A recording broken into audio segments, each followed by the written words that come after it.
그러면 호감도가 좀 많이 생겼다 이렇게 그렇죠. 보시는 김 박사님 겁니까? 말씀에서 차악 차선 얘기를 좀만 더 구체적으로 받아서 하자면 사실 이재명 대표에 대한 그 네거티브가 그동안 우리가 지난 3년 동안 일관되게 뭐 이전부터 뭐 최근 3년 동안 집중적으로 됐습니다만 그것 때문에 뭐 30%의 수구 말고 그 중도의 30% 중에서도 상당히 그 네거티브가 많았거든요, 사실은. 실제로 먹혀들었잖아요. 네, 그런데 이유를 설명해 보라고 하면 못해. 그냥 싫대. 네. 그런데 이번에 중도에 강력하게 호소하는 과정을 통해서 많이 불식됐죠.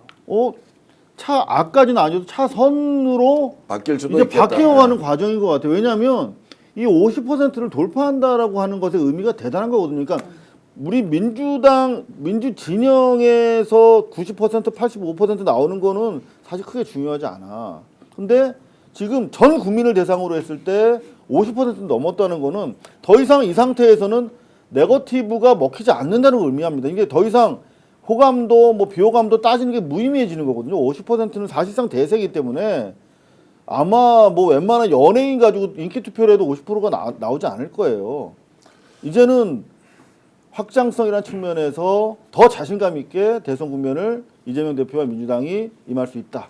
자, 그러면 이제 진보 내부에서 민주당 내부에서는 이재명 너무 우클릭하니까 뭐 왜 우리가 보수 정당이냐, 기본적으로 진보의 지향을 가지고 있다라고 하면서 반대하거나 반발하거나 또는 그 비명 경쟁 후보들이 있잖아요. 네. 이제 이분들의 목소리도 생각보다는 많지 않아요. 처음에는 막 끌어오르다가 몇 사람 만나고 난 이제 확 줄어들었는데 비명계의 움직임은 어떨 것 같아요? 이재명의 대세론에 대해서. 네. 근데 실제로 이재명의 대세론을 능가할 다른 대안도 없고 그리고 솔직히 이재명 대표님께서 모두 그릇을 되게 크게 잡고 이렇게 한 명씩 한 명씩 만나면서 설득하는 과정을 겪으면서 그 내용들이 굉장히 줄어들었고요. 네. 사실 그 그러니까 후보가 될 수 있는 군이라고 하기에는 좀 부족함이 있고 그분들이 이제 내용은 이제 다양성을 얘기하고자 하는 거고 통합하자고 하는 것들에 대해 동의하는 것으로 보여집니다.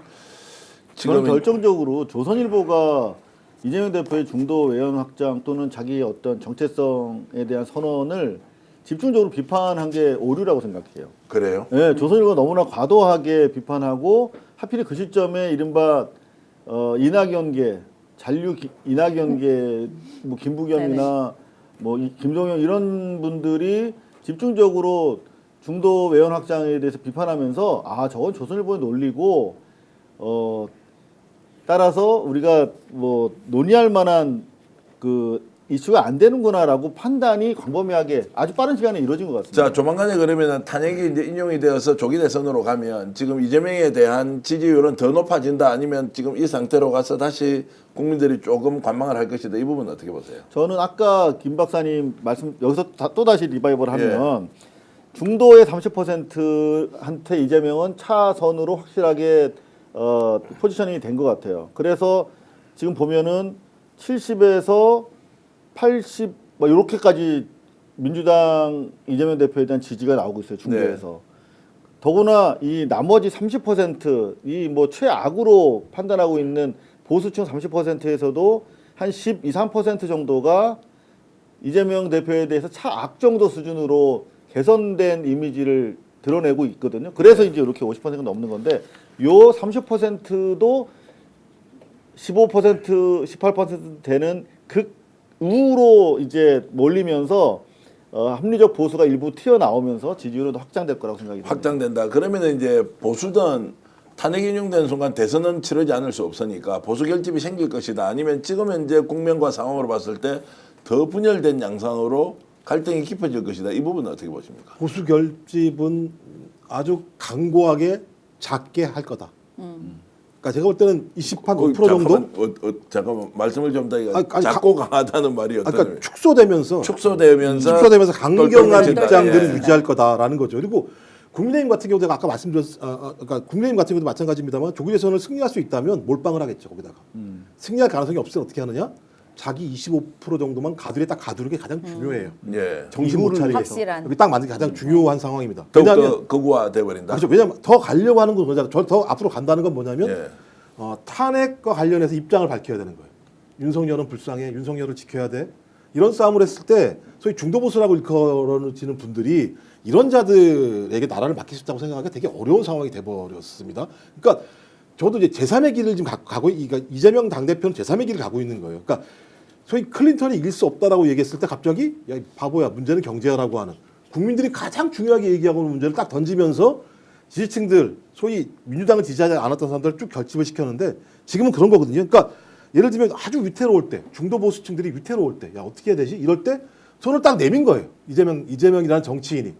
제가 볼 때 그 손을 지금 조금씩 잡아주고 있는 상황이기 때문에, 근데 이 상황에서 만약에 애매하게 국민의힘이 자 윤석열 대통령의 탄핵은 헌재 결정은 충분히 인정 가능하고 우리는 윤석열 대통령과 이제 절연하겠어라고 얘기하는 순간 소위 25% 내에 있는 10% 정도 같은 경우는 별도의 길을 갈 겁니다.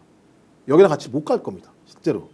그러면 사실상 대선이라는 게 뭐 상상도 할 수 없지만 우리가 55대 45 구도 정도 가지 않겠느냐고 생각하는데 이 말씀대로 6대 4가 아니고 심지어 7대 3까지 가는 그러니까 완전히 이렇게 말하면 안 되죠, 그거를. 아니 이게 말씀을 하는 게 아니고 그래서 이제 이 판세나 판도가 예를 들어서 이제 문재인 대통령과 지금 홍준표 시장이 붙었던 이제 지난 대선이죠. 그리고 이제 2007년도 않습니까? MB와 정동영 후보 간에 맞붙었던 경우 과연 그러면 어느 정도 표 차이가 날 것이냐? 표 차이 나는 걸 이미 전망을 하면 안 됩니까? 그러니까 지지난 대선에 이거 지금이 다른 게 뭐냐면 안철수라는 존재가 있었어요. 예. 그러니까 중도층이 투표할 사람이 존재했었습니다. 예. 그래서 문재인 후보랑 안철수 후보랑 제가 알기로 선거 3주 전인가 4주 전에요. 딱 붙었어요.